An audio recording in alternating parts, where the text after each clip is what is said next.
የ2026 የዓለም ዋንጫ የ39 ቀናት እምቅ ስሜት በ7 ቀን ደምሯል።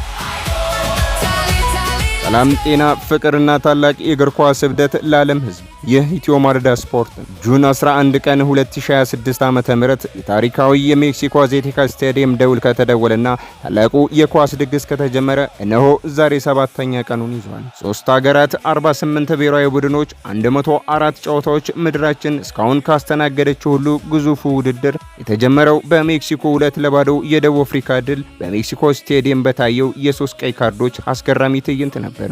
ዛሬ በሬዲዮ በቲክቶክ እና በዩቲዩብ ቻናላችን ይህን የ2026 የዓለም ዋንጫ የኳስ ክረምት ምን አዲስ ነገር ይዞ መጣ? ካለፉት የዓለም ዋንጫዎች ምን ተሻሻለ? ምንስ ጉድለትና ክፍተት ታየበት? በ7 ቀናት ውስጥ የታየውን ታላቅ ድባብ በዳሰሳ በግጥም በዜማና በትርክት ሰፋ አድርገን እንቃኛለን። ለቻናሉ አዲስ ከሆናችሁ የደውል ምልክቱን በመጫን ቤተሰብ እንድትሆኑ በአክብሮት እንጠይቃለን። እስከ ፕሮግራማችን ፍጻሜ አብራችሁን ዝለቁ።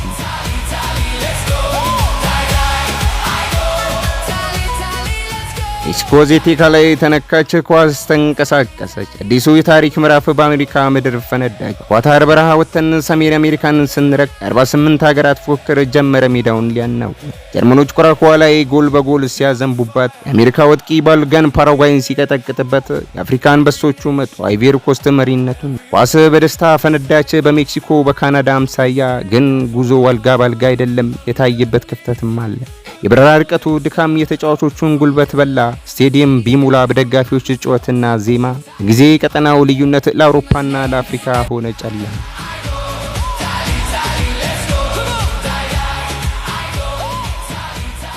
ቴክኖሎጂውና የውድድሩ ስፋት ዘንድሮ አዲስ የታሪክ ምዕራፍ ጽፏል። ካለፉት የዓለም ዋንጫዎች ዘንድሮ ምን ተሻሻለ ለምትሉኝ ታላላቅ ነጥቦችን ማንሳት ይቻላል። ለመጀመሪያ ጊዜ 48 ሀገራት መሳተፋቸው ከዚህ ቀደም የዓለም ዋንጫ መድረክ እየናፈቃቸው እንደ ኩራካዋ ያሉ ሀገራት ታሪክ እንዲሰሩ አድርጓል። ታዳጊዎች ሳይቀር ታሪክ የሰሩበት ውድድርም ሆኗል። ለምሳሌ የ17 ዓመቱ ታዳጊ ጊልቤርቶ አሞራ ለሜክሲኮ ተሰልፈው ታሪክንም ሰርተዋል። ጨዋታዎች የሚደረጉባቸው እንደ ሶፊ ስታዲየምና አዜቴካ ያሉ ስፍራዎች በላቀ የቴክኖሎጂ አቅርቦት በከፍተኛ የተመልካች ስሪት ከ80 ሺህ በላይ ታዳሚ በአንድ ጨዋታና በከፍተኛ ጥራት እየተዘጋጁ ናቸው። ደጋፊዎች ባህላዊ ውድድሩ በ3 ሀገራት አሜሪካ፣ ካናዳና ሜክሲኮ መካሄዱ የተለያዩ ባህሎች፣ የላቲን አሜሪካ እብደት፣ የካናዳ እርጋታና የአሜሪካን ዘመናዊ ስፖርታዊ ትዕይንት በአንድ ላይ ቀላቅሎ ልዩ ድባብን ፈጥሯል።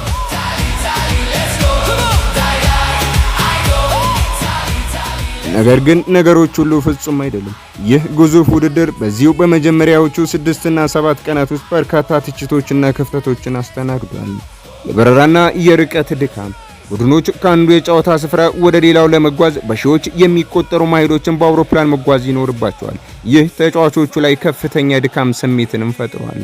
የጊዜ ቀጠና ውዝግብ ታይም ዞን ቻሌንጅስ። ጨዋታዎች የሚደረጉበት ሰዓት ለአውሮፓ ለኤስያና ለአፍሪካ ደጋፊዎች በጣም አርፍዶ በኩለ ሌሊትና በንጋት በመሆኑ በዓለም ዙሪያ የሚገኙ በቢሊዮን የሚቆጠሩ ተመልካቾች የቀጥታ ስርጭቱን ለመከታተል እንቅልፋቶ እየተሰቃዩ ይገኛሉ። የሀገራቱ ቁጥር ወደ 48 ማደጉ በምድብ ጨዋታዎች ላይ አንዳንድ በጣም የማይመጣጠኑ ፍልሚያዎች፣ ለምሳሌ ጀርመን ኩራካዋ ላይ ያዘነበች 7-1 አይነት ጨዋታ በመምጣቱ የውድድሩን ጥራት በጥቂት ቀንሶታል የሚሉ የነቀፌታ ድምጾች እየተሰሙ ነው። ያለፉትን 7 ቀናት ስፖርታዊ ድባብና ቁጥር። ባለፉት ቀናት ሜዳ ላይ የታዩት አንዳንድ አስገራሚ ውጤቶችና ትዕይንቶችን ሜክሲኮ ደቡብ አፍሪካን 2-0 ያሸነፈችበት፣ ውድድሩ የተከፈተበትና 3 ቀይ ካርዶች የታዩበት ታሪካዊ ጨዋታ።